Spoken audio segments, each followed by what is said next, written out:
Okay. So, dito tayo ngayon sa vector field. Okay. What does it mean when we say vector field?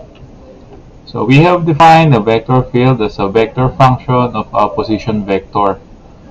So, in general, the magnitude and direction of the function will change as we move throughout the region. And the value of the vector function must be determined using the coordinate values of the point in question. Because we have considered only the rectangular coordinate system, we expect the vector to be a function of variable x, y, and z. If we again represent the position vector as r, so natin yung position vector natin, so di ba meron tayong r is equal to x plus y plus z, meaning yung ating vector ay function ng x, y, and z, So yung tatlong coordinates, x, y, and z. So if we again represent the position vector as r, then a vector field g, okay, can be expressed in functional notation as g of r. Ibig sabihin, yung ating vector g ay function of the coordinates of r or of our position vector na r. Halimbawa naman, meron tayong scalar field. So, meron ding tinatawag na scalar field. So, it is written as T of R. Okay? So, ang sabi sa atin, yung daw value ng vector, yung value and direction of the vector field changes as we move throughout the region. Ibig sabihin, hindi siya constant lang. So, habang gumagalaw ka within the region, so nababago yung iyong value, magnitude, tapos yung direction ng iyong vector. So, para mas madaling maintindihan, meron tayong example. Halimbawa, meron tayong vector v, which is, so, meron tayo ng kanyang mga components, x, y, and z component, together with the unit vectors. Okay? So, paano kapag sinabing ito ay isang vector field, So, we have v of r is equal to v of x. V of x of r, of course, yung r natin dyan, syempre, yung x component, dahil ito ay x component ng ating vector, di ba? Same with the y and z component, So, para mas maintindihan, nagbigay tayo ng example, Kagaya ng sabi ko kanina, yung tinatawag nating vector field, yan ay function lang ng components ng ating position vector na x, y, and z. Kung papansinin, dun sa ating components, meron siyang x, y, and z values. Ibig sabihin, ito magva-vary depende sa position ng point. Depende sa position niya dun sa region. Okay, so meron tayong 24, G is a vector field. So G is equal to 24xy a sub x plus 12 times x squared plus 2 a sub y plus 18z squared a sub z. So example tayo, mag-solve tayo ng problem. So vector field is specified as G is equal to 24xy a sub x plus 12x squared plus 2 times a sub y plus 18z squared a sub z. Okay, given 2 points P, wherein 1, 2, negative 1, and Q, negative 2, 1, 3, find G at P and G at Q. Okay, so hanapin daw natin yung value ng ating vector field sa point P tsaka sa point Q. So mapakadali lang yun, So G at P tayo. So letter A. So G at P. G at P. Okay, so we have, 24 times yung value ng x at P. So 1, Palitan lang natin ng 1. Yung y is 2. A sub x plus 12. Then we have x squared. So we have 1 squared plus 2. Sorry, should be bracket. A sub y plus 18z squared. So we have negative 1. Okay, 18 times negative 1 squared a sub z. So simplifying this, we have 24 times 1 times 2 is 48ax plus 12 times 1 plus 2, that is 36. 36 ay, a sub y, plus, okay, so 18 times negative 1 squared is 18. So we have 18 a sub z. So this is the value of g at p. Okay. Next, we solve for the value of g at q, ano?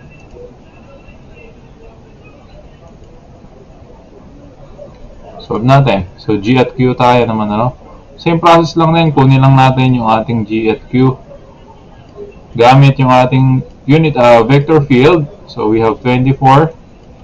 Siyempre, ang gagamitin na natin points, yung points ng q. So 24 times negative 2 times yung ating y, which is 1 a sub x, plus 12 times, okay, so we have x squared, so negative 2 squared,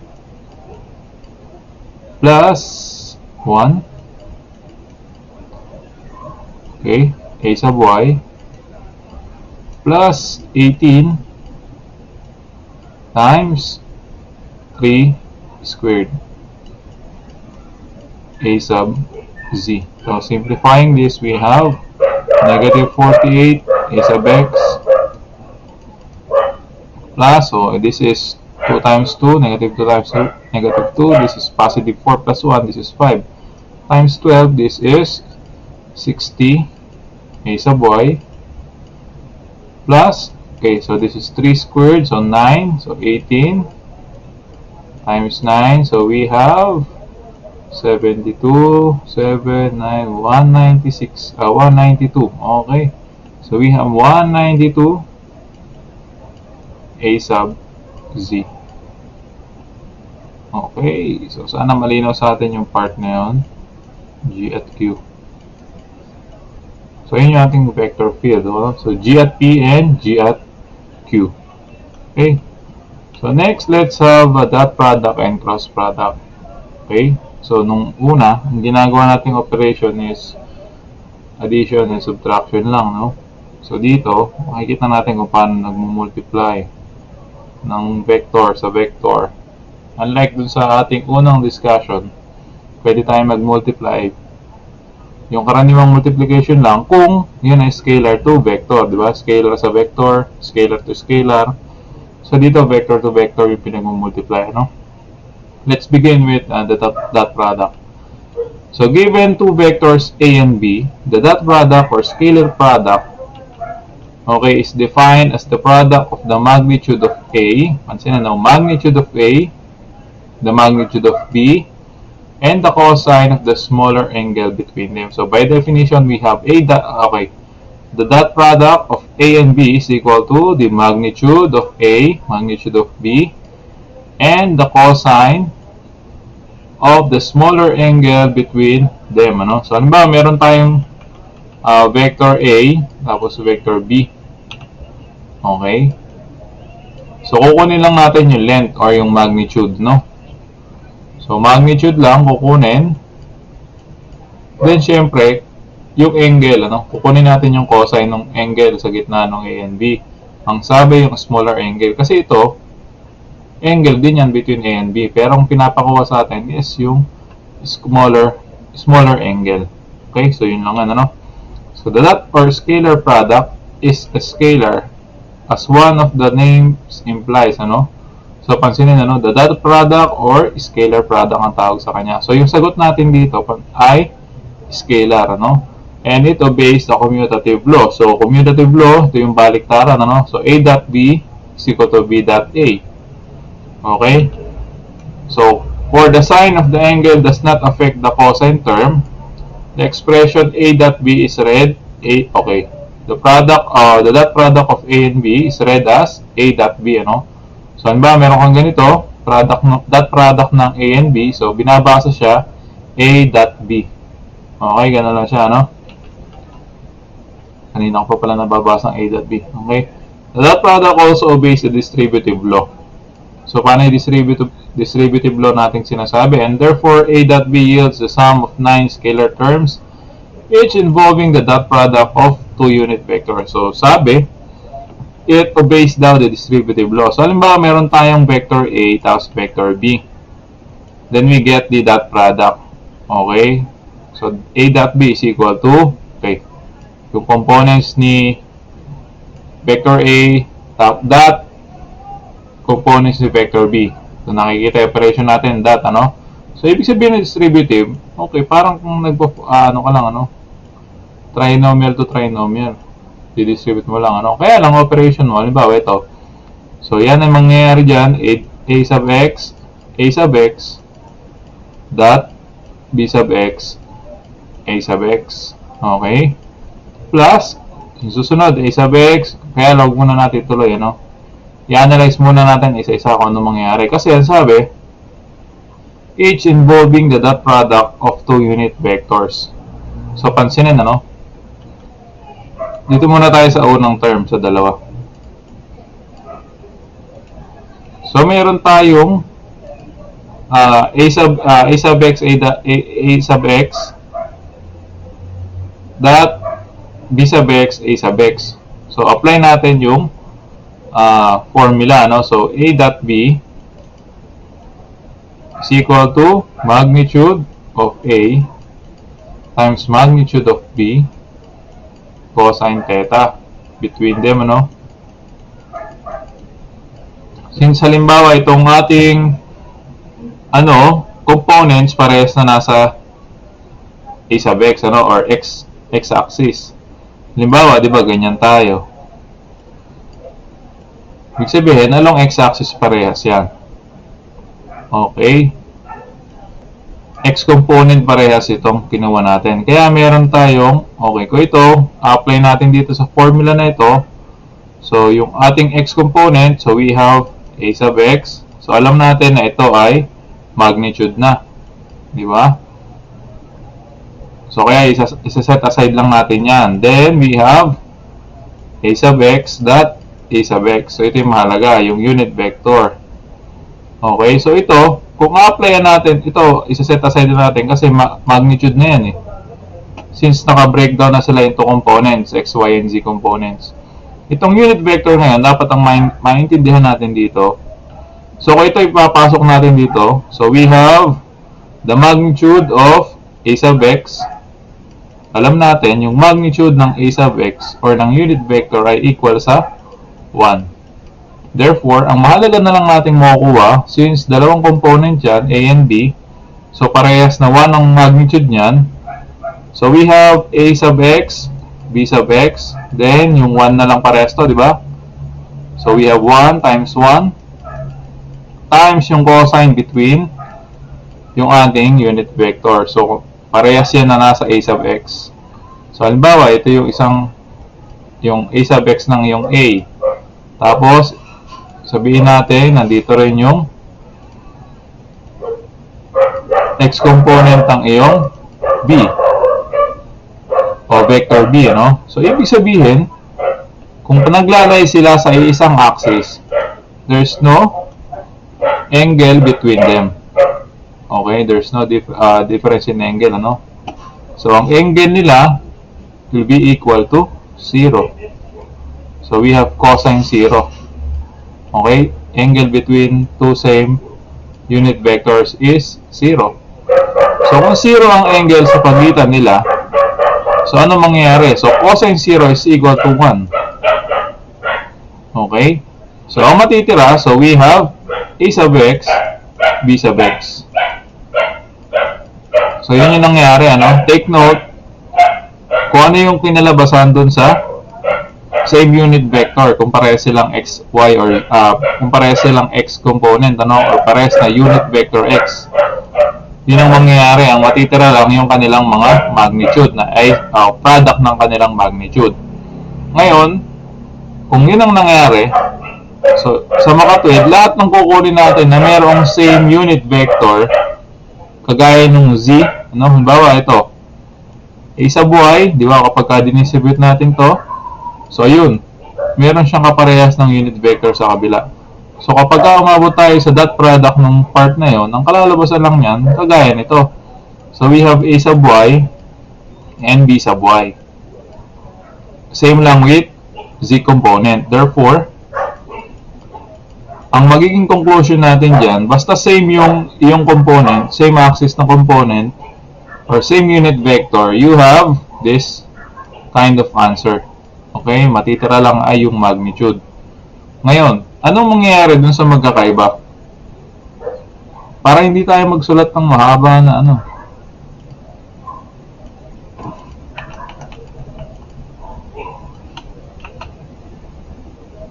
Para hindi natin isulat yung mahaba.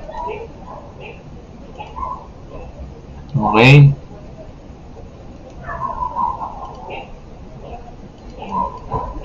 So, halimbawa naman, kung meron din tayo sa a sub x and a sub y, ano? So, di ba meron tayong dot product, halimbawa, sa part na to. So, we have a sub x, and okay, dot product niya with b sub y, a sub y. So, itong magnitude, set aside na natin. So, we have a sub x times b sub y. Then, meron tayo ngayong a sub x dot a sub y. Okay, yung unit vector. Okay, so alam natin na yung magnitude ng unit vector ay 1. Ano na lang ang dapat natin maintindihan? Okay, when it comes to cosine ng smaller angle between x and y axis, alam natin na yung angle between x and y, so sila ay perpendicular, therefore, ang angle sa pagitan nila ay 90. So we have cosine 90 here. The angle between x and y axis, so ang cosine 90 is 0. So since yan ay product, so mangyayari, magiging 0 yung dot product ng a sub x or ng x component at y component. Therefore, lahat ng components or terms na mayroong magkaibang axis or unit vector, no? Kung yan x and y, y and z, or x and z, so yan ay magiging equal sa 0. Okay, so yung magiging product ng dalawa ay magiging equal sa 0. Sa mga katuwid, alam natin from our algebra na minsan ka lang magkakaroon ng yung same component mo, tatlo lang yan, di ba? So, ibig sabihin, ang matitira lang sa'yo, itong tatlo. Since lahat ng yan, halimbawa dito sa a sub x, kung i-distribute natin siya dito, di ba, sa b, okay. Ilang beses magkakaroon ng magkamuka? So, isang beses lang. Ito lang, tsaka ito, di ba? Tapos yung isa, yung kasunod na dalawa, wala na. So, magsisiro na yon. So, sa y component, kung i-distribute naman natin, same lang din, ano? So, magkakaroon lang siya isang beses or isa lang yung mabubuo, no? Isa lang yung magwa 1. And yung the rest, parehas ng 0. Same with z. Therefore, ang matitira lang sa atin, kapag kinuha natin yung dot product nito, so ito. So, we have a sub x, b sub x, a sub y, b sub y, a sub c, b sub z. So, we can say that the remaining three terms involve the dot product of unit vector with itself, which is unity, giving finally a dot b is equal to a sub x, b sub x, plus a sub y, b sub y, plus a sub z, b sub z. No? So, sir, paano yung isang formula? Yung a dot b is equal to magnitude of a, magnitude of b, tapos yung cosine between them. Cosine theta between a and b, ano? So, paano tong formula na to? So, ito, pwede rin mo rin gamitin. Walang problema. Given that you have the angle between a and b, vector a and b. Tandaan mo, ano? Kailangan meron kang angle. Diba? Kasi kung halimbawa dito, magnitude of a and b lang, makukuha mo yan basta meron kang vector a and vector b. Unlike dito sa isang formula or equation actually ng a dot b or ng dot product ng a and b, so kailangan mo lang ng mga components. Sum of the products of the components. So, yun lang na may kailangan doon. Okay? Pero inuulit ko, pwede pa rin itong part na to. Pwede itong formula na to. Basta meron ka ng angle. Kung wala naman, di punta ka rito. Okay? So, here are some rules or some okay. So, a vector dotted with itself yields the magnitude squared, or, so kapag ka daw nag-dot product as of same vector, ang mangyayari, so we have a squared, ano? So, we have square ng magnitude, ano? So, halimbawa, alam mo yung magnitude ay square root ng sum ng squares ng components. So, we have a sub x squared, a sub y squared, plus a sub z squared. So, kung yan ay naka-square, matatanggal lang ang iyong square root. Okay? So, matitira a sub x squared plus a sub y squared plus a sub z squared. So, isang mahalagang tawag din concept with that product. Okay? So, and any unit vector dotted with itself is unity. Okay? So, 1 yan, ano? So, kagaya lang din nito, kapag kumuha tayo ng unit vector, alam natin na ang unit vector, ang kanyang magnitude ay 1, di ba? So, kung halimbawa, kukunin mo yung, di ba, merong x component din yung unit vector eh. Paano ko ipapaliwanag to? Siyempre, alam natin, ng unit vector, ang kanyang magnitude ay 1, di ba? Yan ay equal sa 1. So, sabihin natin, a sub x squared plus a sub y squared plus a sub z squared. So, kung yan ay equal sa 1, paano nangyari yun, di ba? Tandaan nyo, hindi ka pwedeng magkaroon ng square root na equal sa 1 kung ang iyong radicand ay hindi equal sa 1. So, kung 1 ang iyong magnitude from a square root, so, ibig sabihin, kung i-square natin to, di ba, magiging squared yan eh, no? So, mawawala na to. Kung i-square natin. Ang matitira ito na ng radicand, and the radicand is also equal to 1. Okay? Itong mismong radicand na to ay equal din sa 1. Kaya mangyayari, magkakaroon ka, so, the unit vector dotted to itself is unity. Okay? So, one of the most important applications of the dot product is that of finding the component of a vector in a given direction. So, we can obtain the component or the scalar of p in the direction specified by the unit vector a as, okay, b dot a is equal to magnitude of b. So, tandaan, we have vector b and a unit vector a.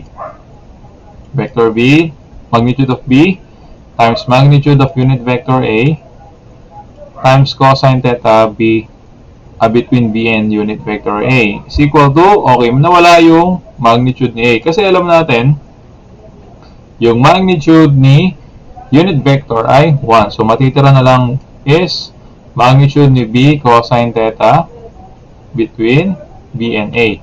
So, ito yung scalar na, yung component ng vector b. So, halimbawa, meron kang vector b, di ba? Parang sa physics lang ito eh, parang component method. Kung gusto mo daw na yung component ni b, di ba, meron tayong x and y component. Halimbawa lang, x and y yan.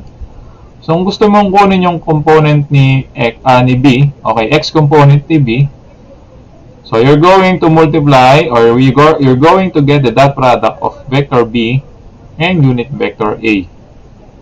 Okay, so this one, so b dot a is what we call the scalar product, scalar projection of b onto a, or unit vector a, kukunin mo yung part ni b na along the direction of a. So, parang ganito lang yan eh. So, halimbawa, meron ka right triangle. So, ito yung vector b mo. Tapos, ito yung gusto mong kunin, yung scalar projection ni b. Scalar projection of b onto a. Sabihin natin direction na to ay a. And you have a cosine theta. You have a theta here, or the angle between the vector b and a, So, vector a. So, since yan ay right triangle, okay, so if we're going to solve for this value, scalar projection, so we have this angle as our reference. So, this is opposite and this is the adjacent side.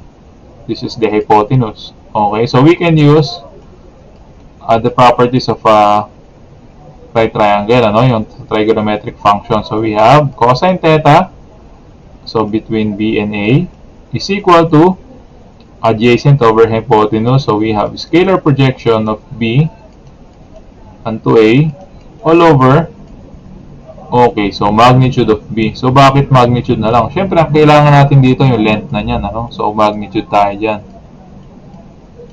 Okay, so solving for scalar projection, so we have S projection of B onto A. So we have magnitude of B times cosine theta BA, ano, or between vector B and A, ano. So ito yun, nasa pool natin ito. So that is equal also to B dot A. So ayan siya. Teka, ma-move. Pwede ma-move to. Hindi yata kita na dito sa part na to. So we have scalar projection. Re-rewrite ko lang yun nandun, ano. B onto A is equal to magnitude of B cosine theta between BA. That is also equal to, okay, di ba nasa pool natin to, yung vector B dot A. So, yun yan, ano. Sir, kailan pwede gamitin ito at ito? Chef, ano pong nakikita mong kaibahan nila? So, yung isa, makukuha mo vector B lang, makukuha mo may magnitude, kaso kailangan mo ng angle.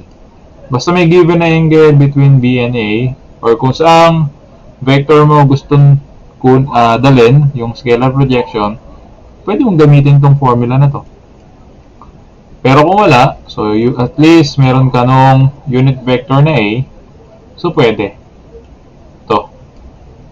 Okay, makukuha mo na scalar projection.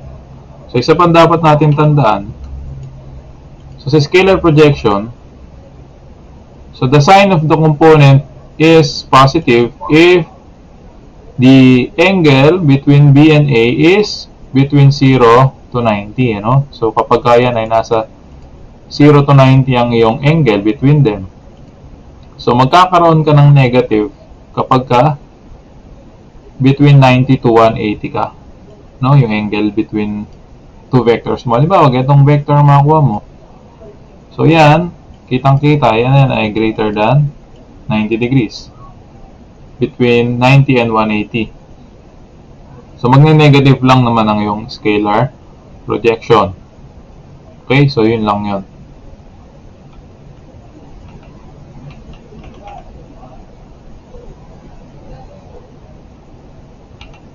Okay, to obtain the component vector of B in the direction of A, we multiply the component scalar by A. So isa pang mahalaga, kung gusto natin vector na siya, so kanina scalar projection lang.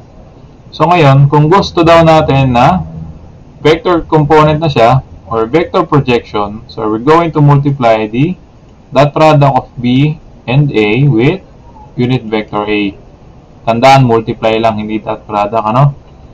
So we have, so to get the vector projection, ibig sabihin, lalagyan lang natin ng direction. Eh, saan ba tayo kukuha ng direction? Siyempre, dun sa unit vector A.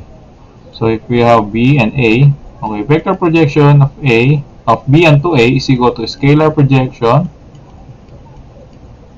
of B onto A times the unit vector A. Tandaan, multiplication lang, ano? So, yun lang yan, ano? So, kuha tayong example. So, the three vertices of a right triangle are located at A, 6, negative 1, 2, B, negative 2, 3, negative 4, and C, negative 3, 1, 5. Find RAB, RAC, the angle between BAC at vertex A, the vector projection of RAB and RAC. So, kunin muna natin yung RAB. So, given ito, so, if you're going to get RAB,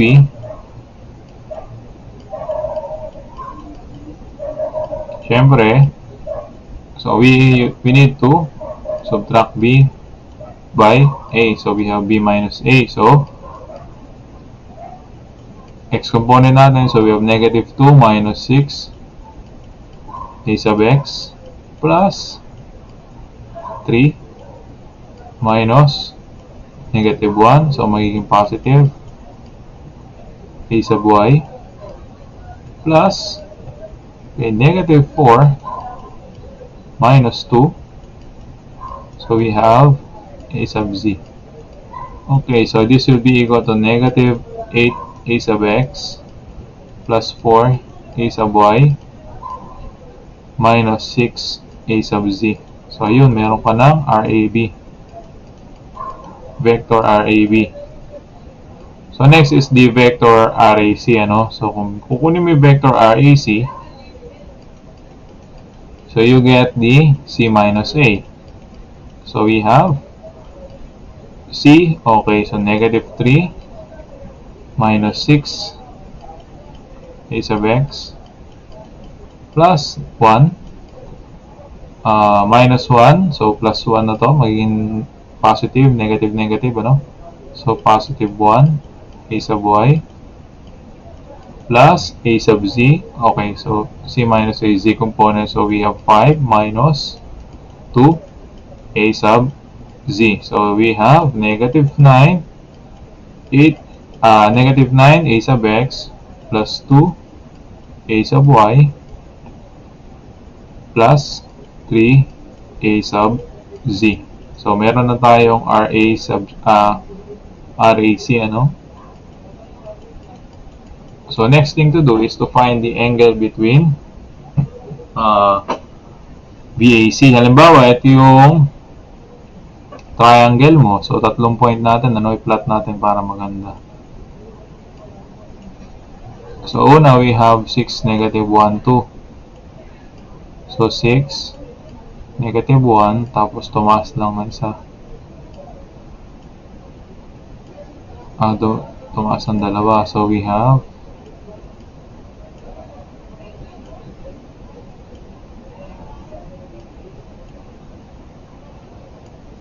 so ito yung point A. Kunin natin yung point B. Point B natin is negative 2 sa likod, negative 2. Tapos kumana ng tatlo, 1, 3, so yun. Tapos bababa lang ng 4. Sabihin natin 1, 2, 3, 4.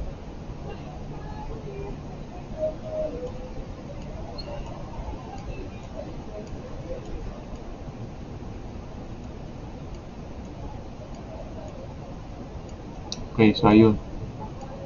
Opposite corner. So point B. Teka, burahin ko na yung ano. Point lang na may nahanap natin, the vector. And yung ating point C. We have negative 3 sa likod ulit. Negative 3. Kumana ng isa. 1. So ayun. Negative 3, 1. Ayos ko lang, ano.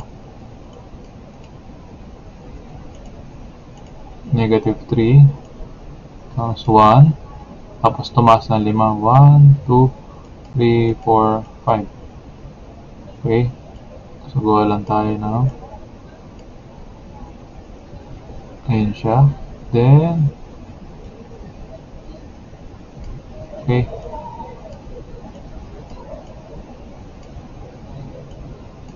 yun. So sabihin natin halimbawa ito yung point C. So, yun tayo vertex ng tatlong triangle. So, kukonect lang natin, ha? Magkoconnect tayo. A to B. So, ito yung RAB. And then, RAB yan. Then, we have RAC. Ay, putya.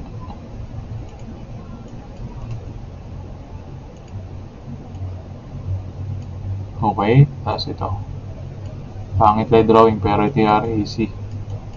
Ang pinapakuha sa atin sa problem letter C is yung angle between, okay, so BAC, ano, so BAC, so at vertex A, so ito yung nahanap sa ating angle. Okay, so meron tayong formula pangkuha niyan. Kung naalala yung ating formula, kung kukunin natin yung dot product ni RAC at ni RAB, so we have RAC dot RAB, that is equal to the magnitude of RAC times magnitude of RAB, tapos cosine between, okay, sabihin natin yung BAC na yun, ano? Cosine theta BAC. Okay, so kailangan lang natin yung dot product tapos yung magnitude ng dalawa. Meron naman na tayo ng dalawang vector. So wala na tayong magiging problema with the dot product. Okay, so open ko lang yung calculator.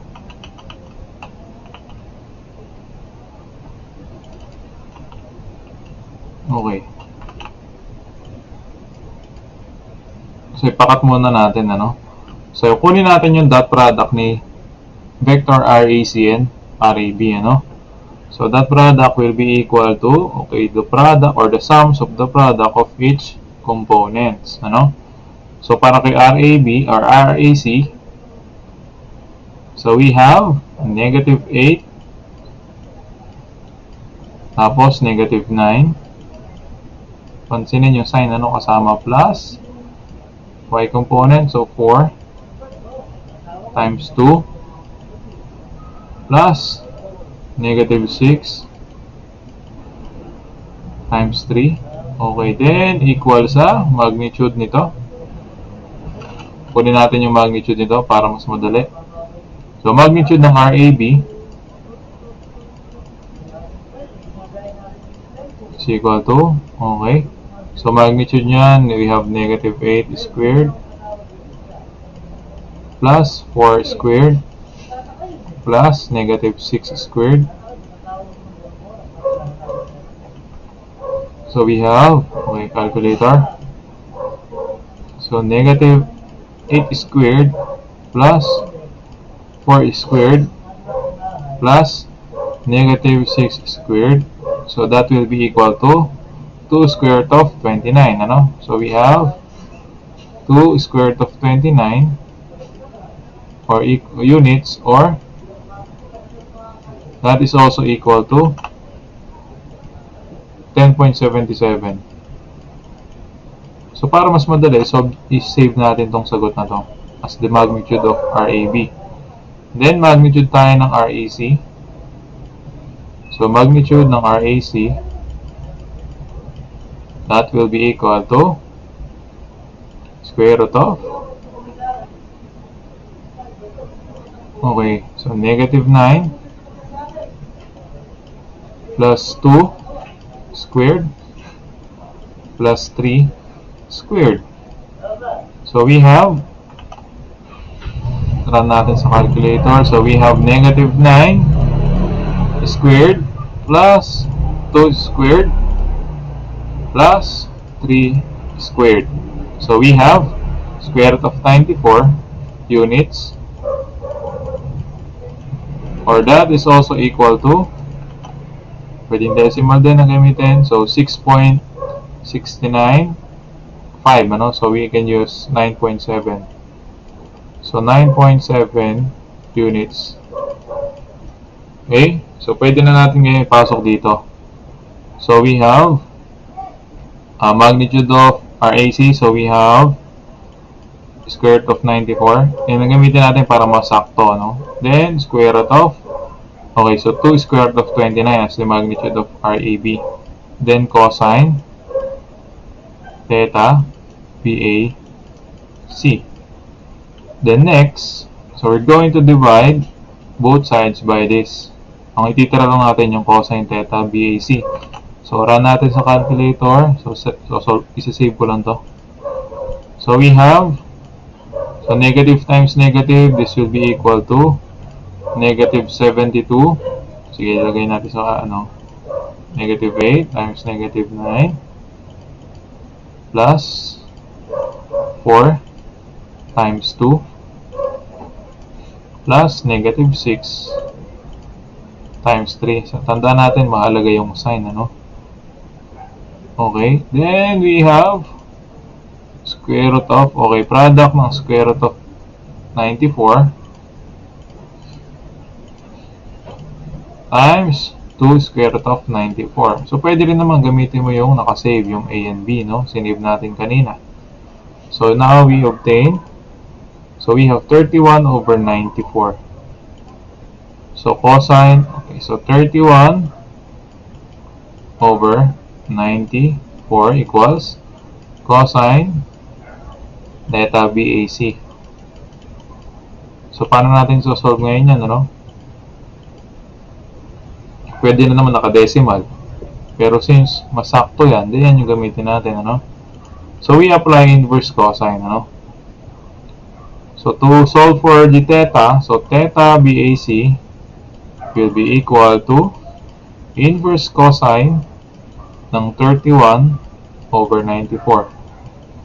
So that will be equal to, okay, inverse cosine tayo ng 31 over 94.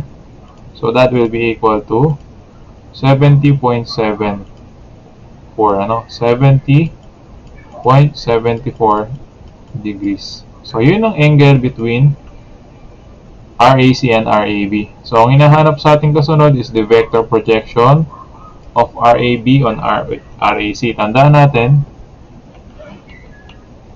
na ang hinahanap ay vector projection ni RAB on RAC.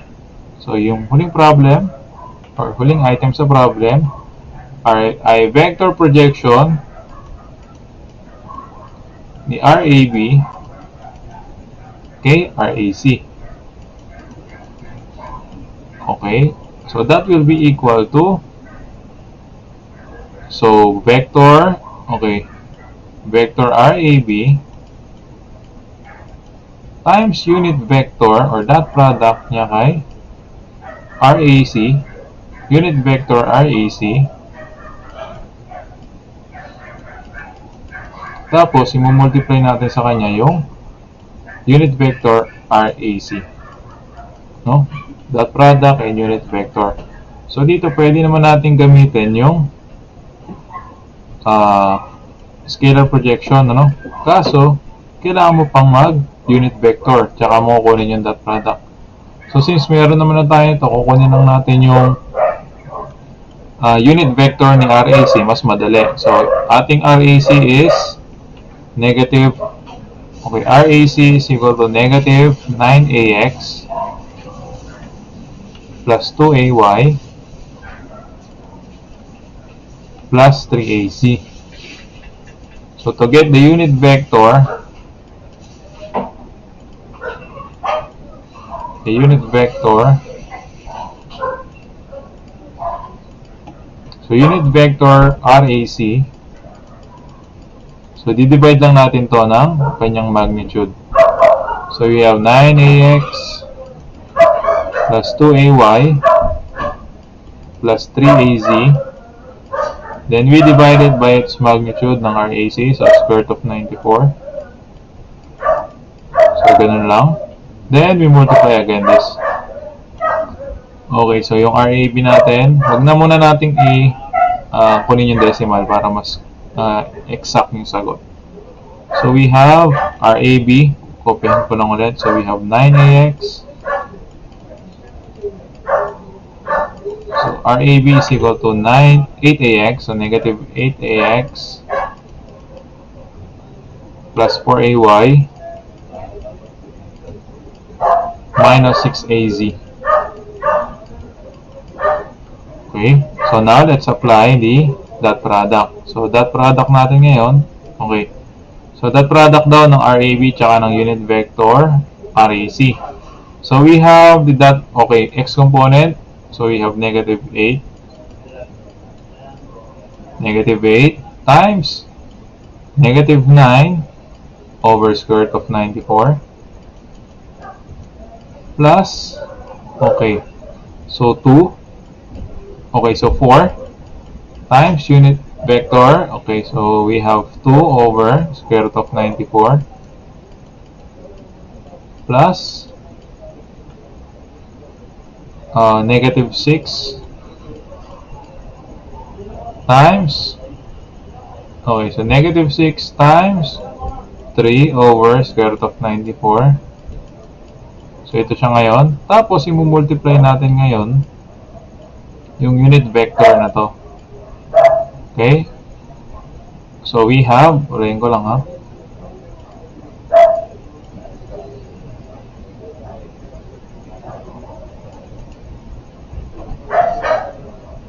Tandaan, multiplication na lang. So we have, okay, unit vector. So we have negative 9ax plus 2ay plus 3az over square root of 94. Tandaan, unit vector yan ng RAC kasi yung hinahanap natin unit vector projection of RAB onto RAC. So let's apply the operation gamit tayo ng calcu. Buruin ko lang tong pampagulo. Wag na pala. So unahin natin tong constant na ito. Kasi ito scalar yan eh.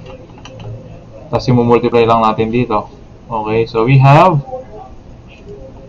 negative 8. So we have negative 8 times negative 9 over square root of 94.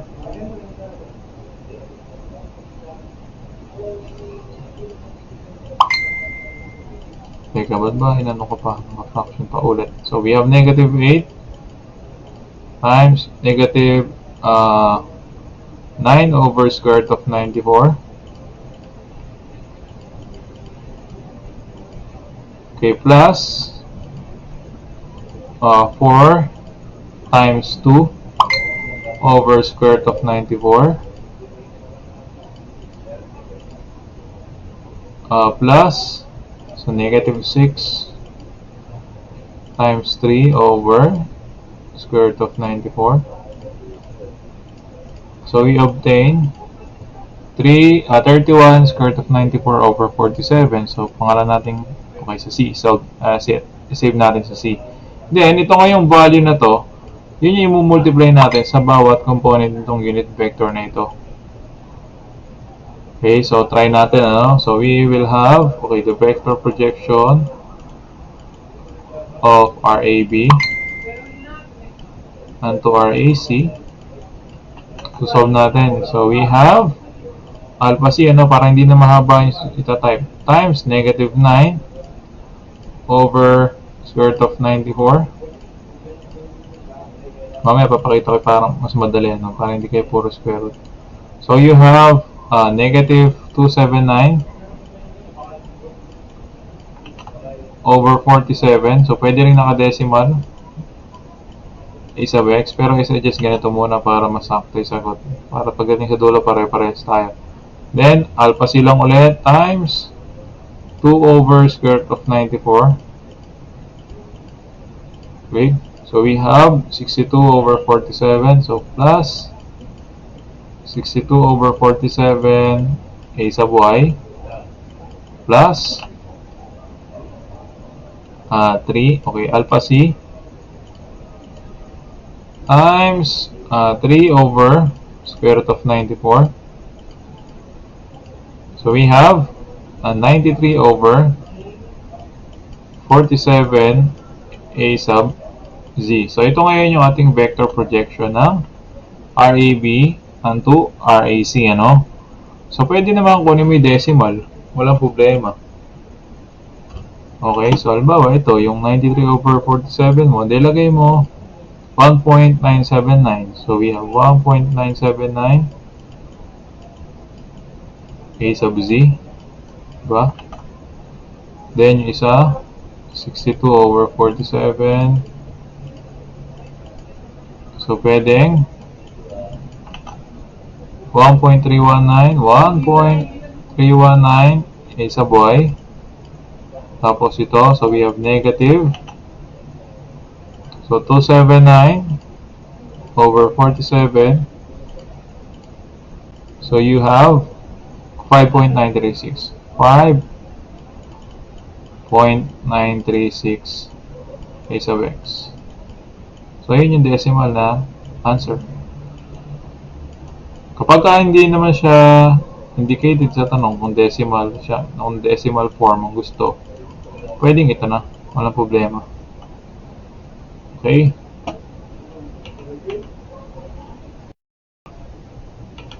Okay, tuloy natin. So we have now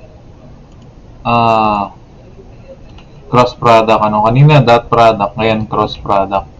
So, given two vectors A and B pa rin, So, we now define the cross product or vector product. So, unlike this kanina sa dot product, so we have scalar product for the dot product, So, vector product of A and B written with a cross between the two vectors as A, tapos merong cross, tapos B.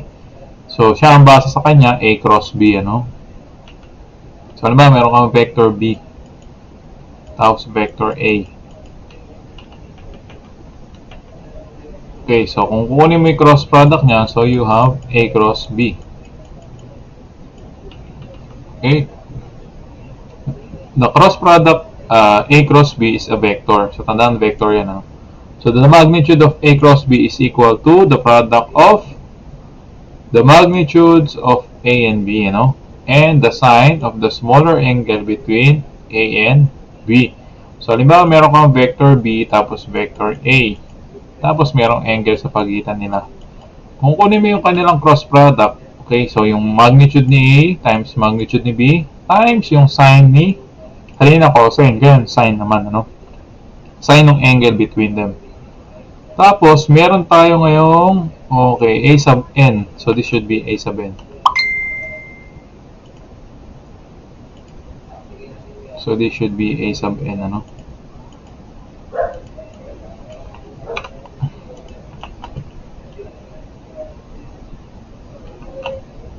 So, this should be A sub n, So, we have A sub n, So, this A sub n is the unit vector. So, kung papansinin kasi ito, part na to, magnitude of A times magnitude of B, tapos sin theta lang. So, ang kukuha mo dyan is scalar ka lang. So, kaya sinamahan ng A sub n, okay, so this tells the magnitude or the direction of the unit vector. Okay, so yung A sub n natin, that is a unit vector. So, na-discuss ko na dati na yung unit vector, so that is a vector that has a magnitude of 1. Ang mahalaga sa kanya, nakuha natin yung yung direction. And what does n stands for? So, n stands for normal. So, sa geometry, kapag sinabi natin the line is normal to this line, ibig sabihin sila ay perpendicular. Yun yung ibig sabihin niya. Bakit sinabing normal? So, ganito kasi yan, Yung direction ng cross product ay perpendicular dun sa plane, okay, na containing A and B and is along one of the two possible perpendiculars which is in the direction of advance of a right-hand screw as A is turned into B. So, yung direction niya perpendicular dun sa dalawa. Para hindi ka malito dun sa plane na containing yung dalawang vector. Basta kailangan yung iyong cross product ay perpendicular sa A and sa B. Halimbawa, meron kang dalawang vector, ayan sila. Dapat ang direction ng iyong cross product ay perpendicular sa vector mong isa, halimbawa sa A, perpendicular din sa vector na B. So, yun lang yun na para di ka malito. So, kaya na sinabing perpendicular dun sa plane na nagko-contain sa dalawang vector. So, kapag halimbawa, nasa pare silang plane. Kung halimbawa, di ba, meron tayong plane. So, this is plane, for example, this is plane x sub 0. Di ba, yung plane na yan. Tapos, itong plane na to, so this is plane z sub 0. And this plane is y sub 0, di ba? Yun yung plane na to. Pagka halimbawa, nandyan yung iyong dyan naglala yung dalawang vector. So, madali. Di ba? Meron kang plane na lalagyan. Pero kung halimbawa, balagbag yung pagkaka-direction ng yung direction ng vector mo. So, malilito ka pa kung anong plane yun, kung paano may puporma yung plane na yun. So, paano mas madaling intindihin? Kailangan yung iyong cross product ay perpendicular din sa dalawang vector. Yun lang ibig sabihin nun, And kung yan ay perpendicular, pwedeng yan ay pataas or pababa. Diba? Pwede ka naman maglagay ng 90 degrees dyan, diba? So, pwede. So, paano mo ngayon malalaman kung yung direction ay pataas o pababa? So, kagaya dito sa ating figure, di ba, nakikita yung screw. Okay, pansinin, ano? So, ito ay parang right hand rule lang, ano? So, kung naalala sa Physics 2 natin, sa electricity, direction, yung right hand rule. So, kung ano yung nakikita nyo sa screen nyo, left yata, left hand to. Pero ang tinataas ko ngayon, right hand. So, halimbawa, ito yung direction ng current. Kung saan papunta yung tip ng iyong mga daliri, itong daliri na ito, di ba? So, yun yung direction ng ikot. Tama? So, ngayon, paano natin isasalin dito sa lesson na to or sa direction ng cross product? So, halimbawa, itong tornilyo na to. So, ito yung direction ng iyong cross product. Tapos, yung ikot, ano yung dinedenote ng ikot? Yung ikot ng screw. So, pansin natin yung screw. Kung nakatingin tayo sa ibabaw niyan, halimbawa, ito yung screw, top view ng screw. Diba? Ang ikot niyan ay clockwise. So, ang direction, kapag clockwise ang ikot, so, pababa, ano? Going inside the paper. So, kung nandito tayo sa view na to, sa perspective na to, papailalim yung iyong going down ng iyong direction ng cross product. So, pansinin yung arrow, ano? Yung ikot niya ay from A to B. A cross B. So, ang direction from A to B, no? So, kaya dito, so A cross B, so herein, ang cross product, commutative law doesn't apply, ano? So, we have negative B cross A. Kung babalik na rin mo, so magiging negative siya.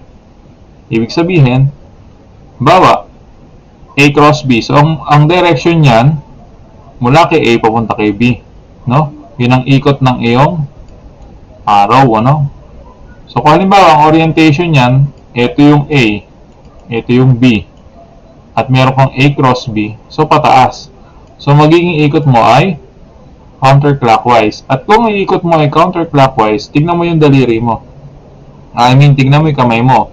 So, kapag ka yung direction ng tip ng daliri mo, itong mga daliri mo, ay pwedeng counterclockwise yan. So, tignan mo yung direction ng thumb mo. So, dito sa akin, ang nakikita ko, ang direction niya, kapag ka siya ay counterclockwise, ang direction ng thumb ko is going up. No? Kapag ka naman yan ay, tignan mo sa ilalim, so, magiging clockwise yung direction ng ikot. Diba? Yung tip niya, papuntang, or yung direction niya ay counterclockwise. Yung thumb ko naman, nakaturo, papailalim. So, yun lang natatandaan nyo doon, ano? Pag counterclockwise pataas, paano ngayon? Baka may magtanong. Paano kung yung plane mo nakaganito? Bawa, sabihin natin yung dalawang vector, halimbawa, diba ito yung plane y is equal to 0 natin, ano? Diba ito yung y, ito yung x, ito yung z. So, halimbawa, yung dalawang vector nasa plane na yan, ano? So, wala kang y component. Tapos, meron kang angle. Kinuha ngayon natin yung direction or yung cross product ni A, no? And B, ano? A cross B. So, kinuha natin A cross B. So, ang direction mo from A to B. So, ayun. Kung sisilipin mo, ang direction niya ay, kung titingnan natin yung direction ni anong arrow, bawa, nasa left side tayo, ano? Ibibiling ko lang, So, ito ngayon tayo, ano? Niredraw ko lang, ano? Ang tinitignan mo na ngayon yung mismong plane, y is equal to 0. Tapos, ito yung vector A, ito yung vector B. Vector A, vector B. So, kinukuha natin ngayon to, yung cross product. At ito yung direction niya. So, pagka naka-front view kang ganyan, or naka-side view, no? Naka-side view ka na ganyan, nakaharap sa'yo. So, ang makikita mo na direction ng ikot nung arrow is counterclockwise. So, malinaw, palabas yung, kapag tinignan mo sa kamay, kapag counterclockwise yung ikot, so, yung direction ng thumb, palabas, papunta sa'yo. So, dito, kung i-reflect mo dito, sa part na ito, kung ito yung kamay mo, Bawa, ito yung kamay mo, tapos dinikit mo dyan. Paano ba i-drawing yung kamay? Bawa, ayan. Bawa, ayan yung kamay. Ito yung hintuturo, kung anong hin. Tapos ito yung thumb mo. Di ba? Parang kapabastos ng drawing. Halimbawa, ganyan. So, yung direction ng iyong cross product is papunta sa kanan, no? Parang nagganong ka lang ng kamay. Di ba? So, counterclockwise, going to the right. So, positive Y ang direction. Kung baliktad naman, B cross A, so magiging clockwise ang iyong direction. Pag tinignan mo dito, magiging clockwise na siya. So, ang direction niya, going to the left. Pero dito sa video, baka opposite yung direction. So much for the direction, ano? So, ngayon, kagaya lang nung sa ating dot product. So, di ba yung formula natin na magnitude of A times magnitude of B times cosine theta. So, kagaya dito, meron tayong angle na ginagamit. So, paano ngayon kung hindi given yung angle? So, pwede rin naman, okay. So, cross product also obeys the distributive law. So, parang magdi-distribute ka lang. So, yung analysis natin ngayon dito, so each component lang ulit, ano? So, umpisa natin sa magkamukha. Kagaya kanina. So, kung i-apply natin ngayon dito yung ating formula para sa cross product, which is, so, di ba, magiging ganyan yan, ano? Madi-distribute lang siya, eh. Pansinin, ha? Umpisa natin dito. Sa part na ito, kung i-apply natin yung cross product sa dalawa, so, ihiwalay lang natin ulit to, no? Kasi yan ay components na, no? Kung magma-magnitude ka dyan, same lang din na makukuha. Kasi yan ay component na. So, itong part na to, kung kukunin mo na may magnitude ng dalawa, so, yung magnitude ng unit vector x and unit vector x, parehas, 1, ano? 1 lang yan. So, kaya lang, ang mahalaga nating makikita dyan, yung sin theta nila. So, we have a sub x, b sub x, times yung magnitude, syempre, ng a sub x, di ba, 1 na lang, a sub x, tapos, yung sine, okay? Sine ng angle between them. Since parehas silang x component, kagaya lang na sa dot product, 0 ang kanilang angle. So, sine 0 is equal to 0. So, magsi-0, no? So, nakita, no? Unlike dun sa dot product, kapag ka magkamukha ng component, parehas x. So, magko-cosine 0 ka, magiging equal to 1. So, ang matitira lang ito. So, dito, kapag ka magkamukha sa ng component, parehas na x, parehas na y, parehas na z, so, magiging 0. So, kung magkaiba ng component, for example, we have a sub x and a sub y. So, test natin dito, no? So, di ba, ito yung a sub x component natin. X-axis, y-axis, z-axis. So, kung a sub x cross a sub y, ibig sabihin, mula kay a sub x, papunta ka kay a sub y. So, kung ipapatong mo, halimbawa, meron kang plane, papatong mo yung kamay mo, right hand mo, tingnan mo yung direction niya, no? So, yan ay malinaw na malinaw, counterclockwise. So, kung ipapatong mo, counterclockwise na daliri ang gagamitin, so, pataas. So, ang direction niya ay along the z-axis. Therefore, anong mangyayari kapag gano'n? Kung ang direction niya ay along z-axis. So, dito hindi na natin inintindi yung direction ng a sub n, ano? Kung ano yung a sub n na yan. Kasi, magsisiro ka lang naman. Diba? Yung a sub y, okay, yung a sub x times a sub y, kapag kinuha natin, ang lumalabas na direction ay along z-axis. So, yan ngayon yung kalalabasan. So, if we get the cross product of a sub x and a sub y, that will be equal to saan paturo? So, along ang z-axis. So, we have a sub z. Okay. So, paano ngayon kung nabaliktad? Kung yan ay a sub y cross x. So, pag gano'n, ano? So, magiging clockwise. So, ano mangyayari? So, magiging papunta sa ilalim ang iyong direction, ano? Kung clockwise yan, tignan mo lang daliri mo, yung thumb mo, papunta na sa baba.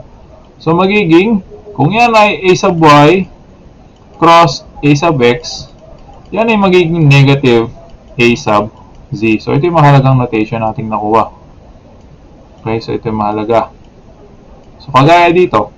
So, mangyayari, so, do we have a sub x, b sub y, then a sub x cross, so, magiging magnitude siyang a sub x times magnitude ng a sub y, which is 1. Diba? Then, kung naalala natin, so, sine, so, anong angle between them? So, sine 90. Angle between x and y axis. Then, yung ating a sub n, ano yung direction niya? A sub n, nakita natin, ang kinalabasan, a sub z. So, yun ang direction, positive a sub z.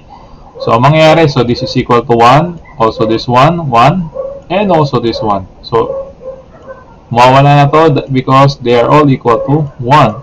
So, we have a sub x times b sub y, a sub z. So, pansinin, no? X, y, z. Okay, so same yan. Ang mangyayari, if you have a sub y times or cross a sub z, so ang kasunod, anong nawawala, di ba? So, y, z, ang kasunod na yan, x. So, a sub x. Kung babalik na rin mo naman, a sub z cross a sub y, that will be equal to negative a sub x. Ano pa? So, if you have a sub z cross, anong kasunod ng z? So, x. So, a sub x. Paikot lang naman yan eh. So, we have a sub y. Kapag binaliktad mo, a sub x cross a sub z, so that will be equal to negative a sub y. So, kung gusto nyo, itry nyo dito sa ating Cartesian plane, kung tama yung sinasabi ko. Halimbawa, z sub y ka, z sub y, a sub z cross a sub x. So, itong plane na to, pansinin mo. Bawa, z and x ang kukunin mo cross product. So, z to x. So, ang direction niya, dapat papapunta sa harap mo yung direction ng kamay. No, yung direction ng fingertips mo. Papunta sa'yo. So, yung right hand mo, kung ganyan ang orientation mo, ang right hand mo, yung thumb mo, ang direction niya ay papunta sa positive y-axis. So, tama tayo, a sub y. Siyempre, kung babaliktarin mo, x to z naman, a sub x cross a sub z, so mababaliktad lang, magiging negative a sub y.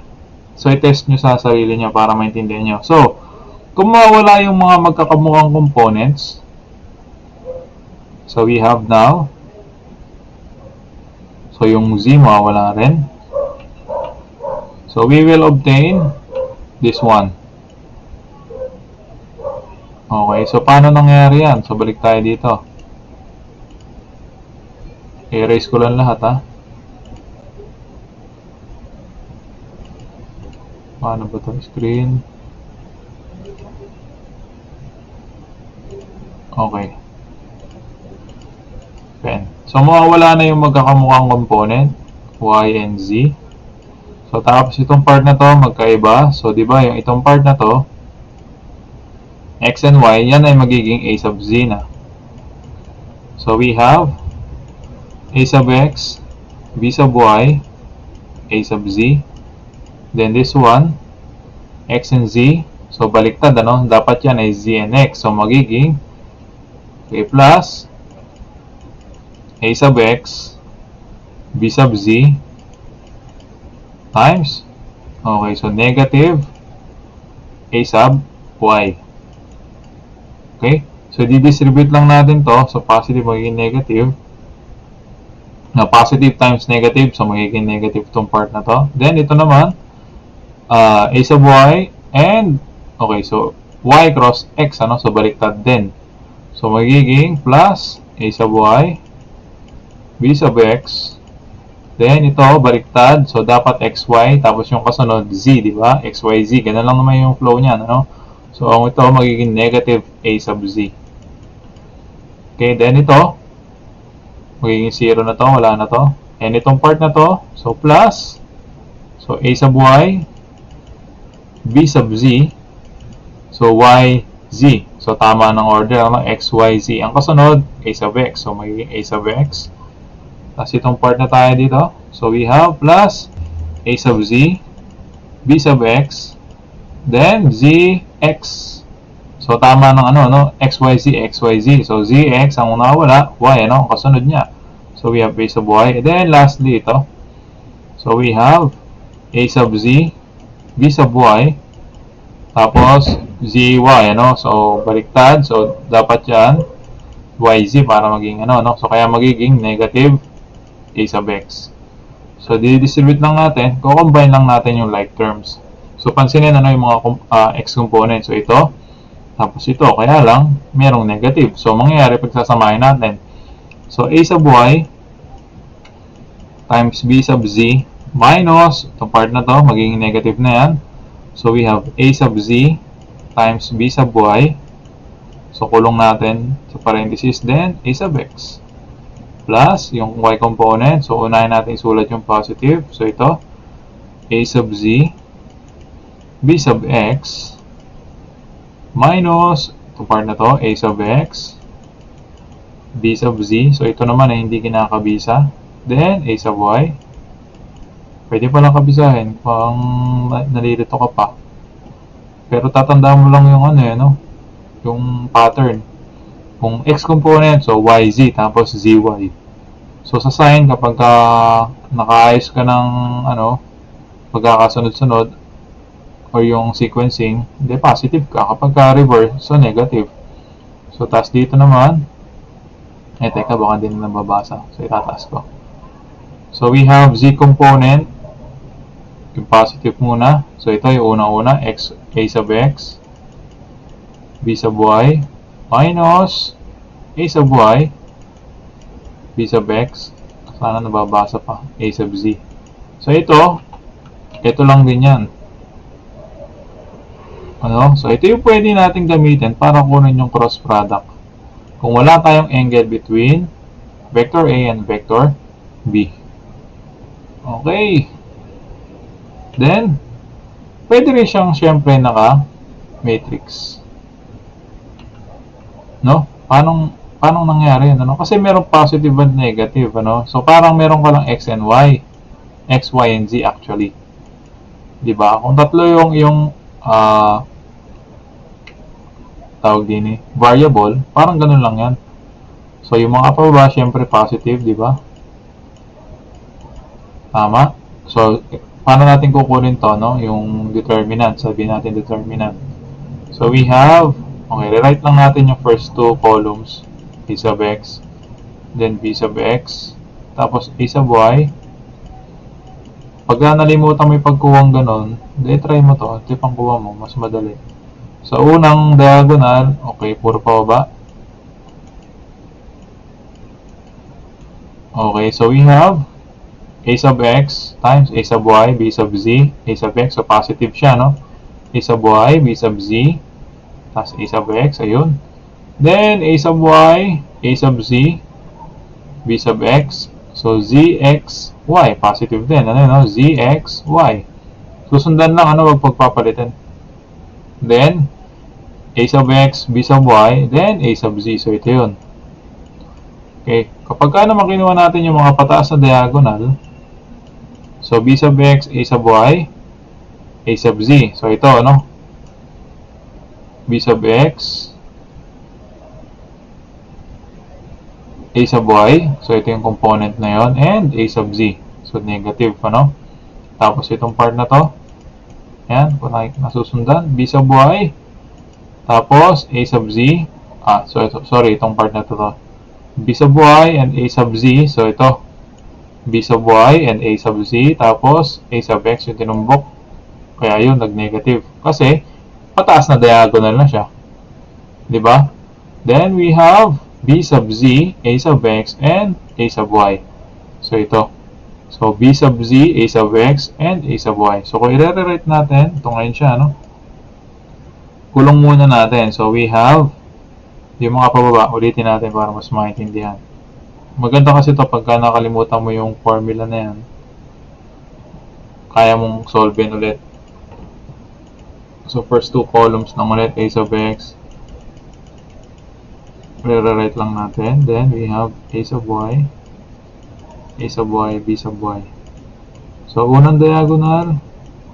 Ayan. So, you have a sub y, b sub z, a sub x, plus pangalawang column, a sub z, b sub x, and a sub y, plus pangatlong column, a sub x, b sub y, a sub z. So, yun na, no? Ayan yung mga pababa. So, yung mga pataas naman ngayon. Okay, so b sub x, so minus b sub x, so a sub y, b sub x, a sub z, plus, and diagonal niya, pataas. So, we have a sub z, b sub y, a sub x, plus, lastly, this one. So, we have a sub x, b sub z, a sub y. Then, combine like terms lang. Mag-a-arrive ka dito sa equation na to. Okay, so doon lang nanggaling din. Ano, pwedeng yun ang representation. So, isa pang application nitong cross product. So, pwede nating isolve yung area ng isang parallelogram using cross product. So, ito galing sa geometry lang naman, ano? So, halimbawa, hinahanap mo yung area ng parallelogram. So, and you have vector A and vector B, di ba? So, geometrically speaking, halimbawa, area ng parallelogram, you have an angle between A and B. So, this one is equal to A times B sin theta. No? Ganun lang yan, ano? Pero dito, kung i-reflect natin sa electromag, so the area of the parallelogram is equal to the magnitude of A times magnitude of B, then sin theta, or the angle between them. Okay, so kung napapansin, ito ay cross product. Okay? Sir, wala yung yung unit vector n, o yung normal vector na yan, ano? So, kung wala yung unit vector na yan, anong ibig sabihin? So, tandaan natin na kaya lang siya nagkaka-direction dahil sa unit vector. Kung gusto nating alisin yung direction, scalar lang ang matitira, or magnitude lang, we get the cross product. Therefore, if we want to get rid of this a sub n, we get the cross product of we get the magnitude of the cross product. So, since ang ating A cross B, yan ay equal sa A sub n, magnitude of A, magnitude of B, sin theta, di ba? If we want to get rid with this direction, or the unit vectors, we get the magnitude. Okay, the magnitude of A cross B. So, mawawala na yung iyong A sub n. Tama? Matitira na lang ang iyong magnitude, or yung iyong scalar quantity. So, therefore, the area of the rectangle, or the parallelogram, is also equal to the magnitude of the cross product of the A and B, vector A and B. Nga pala, yung ating A sub n, kung gusto mong kunin yan, that is simply the cross product of A and B all over its magnitude, A cross B. So, yun lang naman yun, yung A sub n na yan. Kaya lang hassle nga kunin. Mahirap kunin. Yung unit, kapag kasi ang given, ginamit nyo yung formula na to sa pagkuha ng cross product, kailangan mo ng A sub n, di ba? Kaya lang, madalang may problem na gano'n. Kaya, pupunta ka dun sa formula natin na isa. Di ba? Eto, dito pa lang, ubos oras ka na. Tapos yung angle pa, hindi naman given. Tapos, isa pang application, example na application ng cross product, yung pagkuha ng area ng rectangle, ng triangle. Halimbawa, consider natin tong parallelogram. Pag hinati natin sa gitna, rectangle na yan, di ba? Ay, triangle na yan. So, kung hinati natin sa gitna, ibig sabihin yung area na nahati rin. Therefore, if you want to get the area of the triangle, so you just multiply the area of the parallelogram by, you're going to multiply it by 1/2, or you divide it by 2. So area of a triangle is equal now to area ng, 1/2 ng cross product ng A and B. So ganun lang siya kadali. Okay. So sana naintindihan yung part na yun. Then let's have an example para mas maintindihan. So the three vertices of a triangle are located at 6, -1, 2, -2, 3, -4 for point B, and -3, 1, 5. Okay, so find RAB cross RAC. So the area of the triangle, a unit vector perpendicular to the plane in which the triangle is located. So yung una, cross product lang, ano? Then yung area ng triangle. So syempre, paano natin kukunin? 1/2 lang nung magnitude nung cross product. Then, the unit vector perpendicular to the plane. So yun yung A sub n nung RAB, ano? Which the triangle is located. So kukunin lang natin unit vector. Tandaan, kahit saan pa naglalay yung cross product na yan, same lang siya ng direction or ng unit vector. Okay? Dahil yan ay same plane naman. So we're going to solve for the cross product of RAB and RAC. Then we divide it by its magnitude. Okay.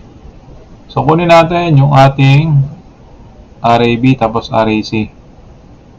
So for letter A, okay, so RAB natin, mabilis na lang to, no? Pagkuha ng RAB, so B minus A, so we have -2 minus 6, parang yung kanina lang, A sub X, plus 3 minus 1, so magiging plus 1, A sub Y, plus -4 minus -2 A sub Z. Tama ba? -4 minus 2 A sub Z. So we have -8 A sub X plus 4 A sub Y minus 6 A sub Z. So parang ito lang yung kanina, no? So RAC natin will be equal to, so -9 A sub X, tapos C minus A, 1 minus 2 plus 2 A sub Y. Shortcut ko na lang kasi ito yung kanina, no? Then 5 minus 2, so we have 3 AZ. Okay, so ito yung RAC natin. Then we get the cross product. So cross product natin, so RAB cross RAC. So ako, kabisado ko na. So we have, so para sa A sub X natin, kunin lang natin, ano, RAB cross RAC. Kaya mauna RAB, ano. So RAB, so X component, we have Y and Z. So ito muna, 4. Kung di mo nasundan, 4 times 3 minus, okay, baliktarin mo na lang, ano, 4 and 3.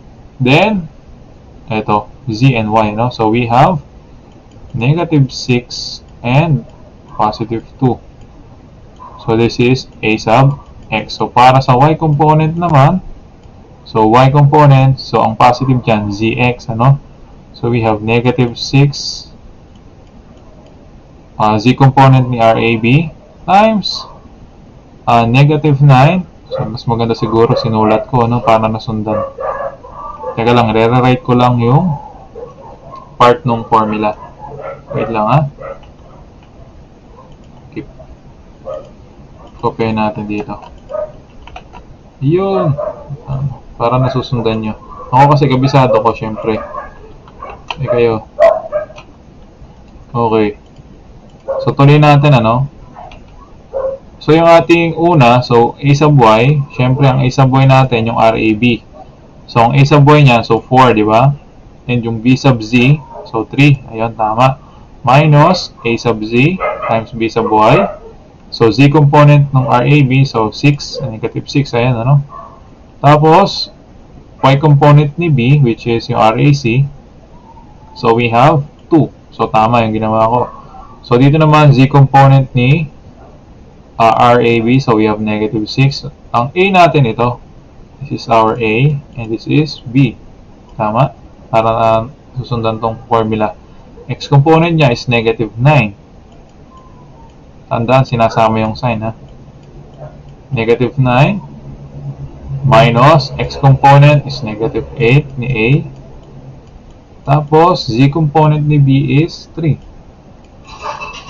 Maraming namamali dito, promise. Kaya maging cautious sa pagsusolve. Then, pangatlo, sa Z component, so A sub X or X component is negative 8. Y component ni B, so 2. Minus Y component ni A, so 4. Tapos, yung X component ni B is negative 9. A sub Z. So, we have now, so this is 12 minus negative 12, this is 24A sub X. So, we have 24 A sub X. Then this one is negative 6 times negative 9. This is positive 54 plus 24. This is 78.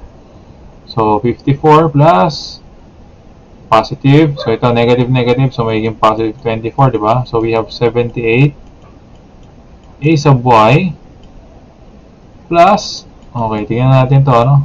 So we have negative 16 plus 36, ano? So this one negative 4 times negative 9, this is positive 36.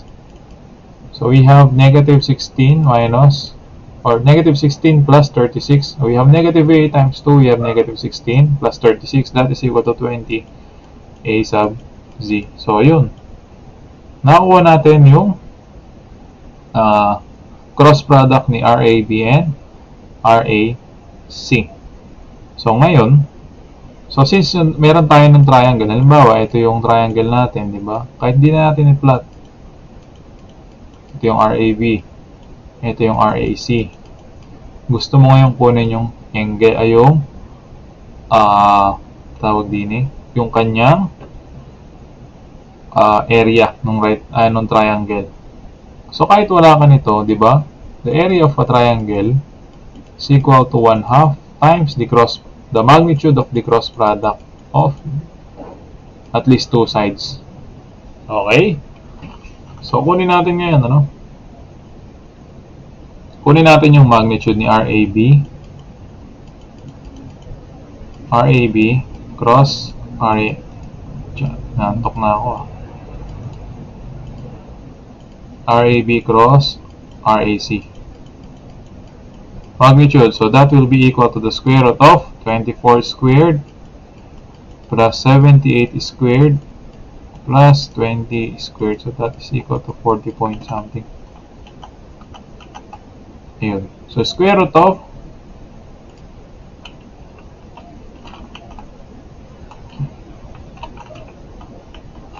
square root of 24 squared plus 78 squared plus 20 squared. So that is 84.02. No? So tandaan natin, magnitude lang yan, ano? So 84.02. Since gagamitin ko pa siya mamaya, isasave ko sa alpha A. So 84.02 yung magnitude ng cross product. Remember that the area is 1/2 of the magnitude of the cross product. So we have 1/2, 84.02. So we have, so divide 2 lang natin. So we have 42.01. So this is 42.01. Tama ba? 01? Okay, 01 square units. Okay. So, yun na yung number or letter B, no? So, this is the area. Magulo lang yung solution dito kasi sinusulat natin ang liit ng screen. Okay, pero yung flow sana naintindihan, yung sunod-sunod. Then, ang hinahanap sa atin letter C is the unit vector. So, eto, no? Hinahanap lang. So, divide lang natin ito. So, maraming nagkakamali sa part na to. Ito ang naipang di-divide. Okay, so, syempre, pag ganun, mali. So, ang ating, saan natin lalagay yung ano? Teka lang ha, para di ko malimutan. Okay. 84.02. Okay, now. Kunin natin yung letter C. So, letter C. So, we have 24. So, yung ating cross product ng RAB. Teka. Burahin ko na. Unit vector N na, no? Para mabilis na. So, unit vector N is equal to, so, 24 A sub X plus 78 A sub Y plus 20 A sub Z. So, divided by the magnitude, kanina meron tayong 84.02. So, we're going to divide each component by 84.02. Parang pagkuha lang natin ng unit vector. So, we have A sub N will be equal now to, so, calculator lang ulit. Kaso, ang basic, nawala na yung ating screen.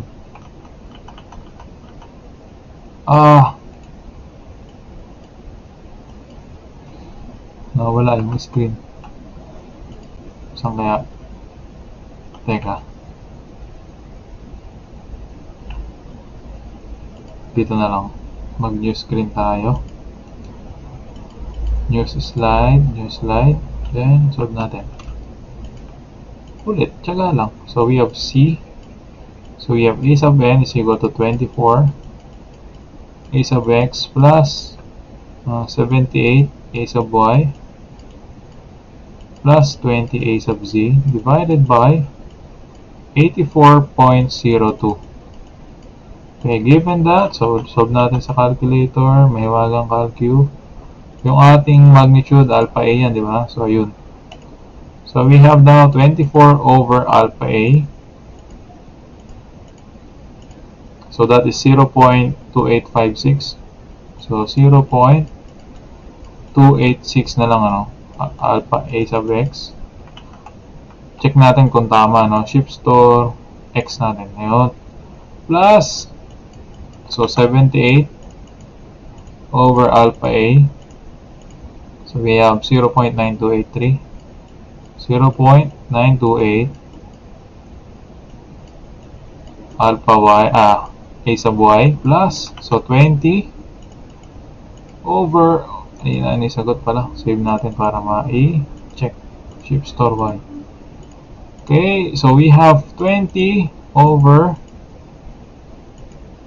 alpha A. So we have 0.238. So 0.238 A sub Z. So ito yung ngayon yung ating unit vector. Ano? Which is perpendicular dun sa plane na kung saan nandun yung dalawang vector RAB and RAC. So check natin. So shift store Z. M. Kunin natin squares ng sum, ano? O sum of the squares.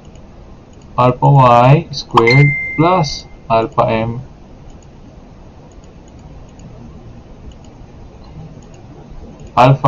squared. So, we have 1. So, tama yung sagot natin. Inakuha nating sagot. So, ito yung unit vector or the perpendicular vector, no? Or the direction of the cross product. So, tanda natin, this is A cross B all over the magnitude of A cross B. No? Yun yan. Okay, so sana naintindihan natin, malinaw tayo sa part na yun. And, so pwede na tayong mag-quiz, no? So abangan yung announcement regarding sa quiz. Okay, yun lang. Salamat.